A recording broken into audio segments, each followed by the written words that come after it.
సామాజిక న్యాయం కోసం గళమెత్తిన సామాన్యుడి స్వరం కాపునాడు.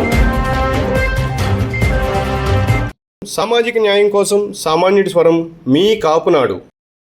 కాపునాడు సమాచార లేఖ లెటర్ నెంబర్ 114.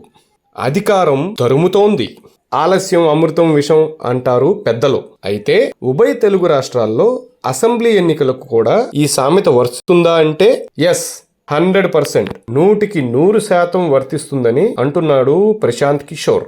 నిజానికి ఉభయ తెలుగు రాష్ట్రాల్లో ముందస్తు ఎన్నికలు జరుగుతాయనే ప్రచారం ఎప్పటి నుంచో ఉంది. జగన్మోహన్ రెడ్డి ముందస్తు విషయంలో తటపటాయిస్తున్నారు. ఎందుకంటే స్కీములను నమ్ముకొని వాటి లబ్ధిదారులు కాకుండా మిగతా వారందరినీ నిరాదరణకు గురి చేశాడు.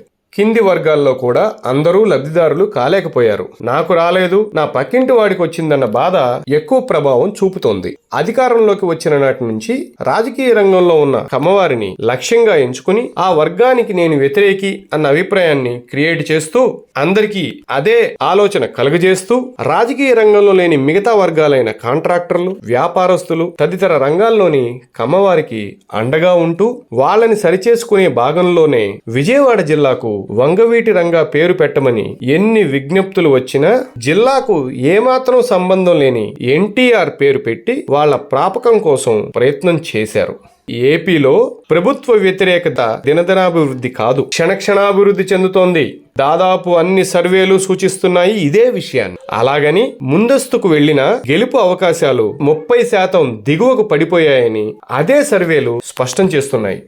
అందుకే ఎటు ఓడిపోవటం ఖాయమని తెలిసినప్పుడు ముందస్తుకు వెళ్లడం ఎందుకని వైసీపీలో చర్చ జరుగుతోంది. ఈ నేపథ్యంలో ఎన్నికలు దూరం అయ్యే కొద్దీ సర్కారు వారి బొక్కలు మరింతగా బయటపడి ప్రభుత్వ వ్యతిరేకత ప్రభంజనంగా మారుతోందని, ఆ ప్రభంజనాన్ని తట్టుకోవటం అయ్యే పని కాదని సదరు సర్వేలు చెప్తున్నాయి. ఎన్నికలు వెనక్కి వెళ్లే కొద్దీ అధికార వైసీపీ ఓటమికి దగ్గరవుతుందని కూడా వారి అనుంగు మిత్రుడు ప్రశాంత్ కిషోర్ స్పష్టం చేశాడని అంటున్నారు. ఏపీలో ప్రతిపక్ష జనసేన పార్టీ మంచి జోరు మీద ఉంది. జగన్ వాలంటీర్ వ్యవస్థను నమ్ముకుని అటు శాసనసభ్యులను గాని ఇటు కార్యకర్తలను గాని పట్టించుకోకపోగా అదేదో డైలాగ్ ఉందే, కుక్కను నిలబెట్టి ఎమ్మెల్యేని చేస్తాను అనే సిద్ధాంతం అమలు చేయాలని ఆలోచిస్తున్నారు.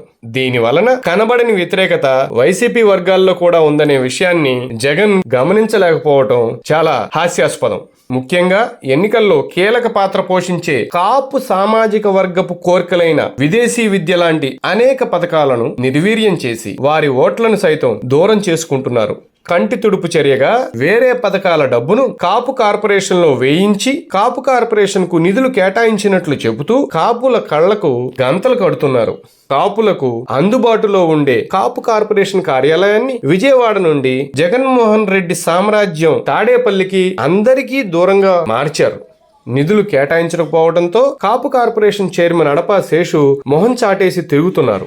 ఇదిలా ఉంటే ఈ మధ్య జగన్మోహన్ రెడ్డికి ప్రధాన సలహాదారుడైన ఓ వ్యక్తి కాపులను కించపరిచే విధంగా రాబోయే ఎన్నికలలో కాపులు కొనబడతారు అని వ్యాఖ్యానించారు. దీనికి కారణం కులానికి సంబంధం లేని వ్యక్తులు కాపు సంఘాలను నిర్వహించటం, వాళ్ళకి అనుబంధంగా కాపు సంఘాలను పెట్టడం, అలాగే స్థానిక రాజకీయాలను దృష్టిలో పెట్టుకుని ప్రతి ఒక్కరూ అంతర్జాతీయ, జాతీయ, రాష్ట్ర కాపు సంఘాలను పెట్టి కాపులను వంచన చేస్తున్నారు. ప్రతి రాజకీయ పార్టీ కాపులకు అసలు ఎవరు ప్రతినిధి అనే ప్రశ్నతో మన వాటాని మనకు వడ్డించకుండా దాటేస్తున్నారు. కాపుల పరిస్థితి మంది ఎక్కువైతే మజ్జిగ పలచన అనే సామెతలాగా తయారైంది. సామాజిక న్యాయం పేరుతో వచ్చిన జనసేన పార్టీని పిలిచినా పిలవకపోయినా, గౌరవించినా గౌరవం ఇవ్వకపోయినా, ఎటువంటి లాభాపేక్ష గాని ఎటువంటి ఆశలకు కాని లోను కాకుండా SC, ST, BC, minority, Balija, Kapu వర్గాలన్నీ ఐకమత్యంతో పనిచేసి ఆంధ్రప్రదేశ్ లో బహుజనుల రాజ్యాన్ని తెచ్చుకుందాం. అదే మన అంతిమ లక్ష్యం కావాలి, అదే రాజ్యాధికారం. అభినందనలతో మీ గాళ్ల సుబ్రహ్మణ్యం, కాపునాడు జాతీయ అధ్యక్షులు. Please subscribe our channel.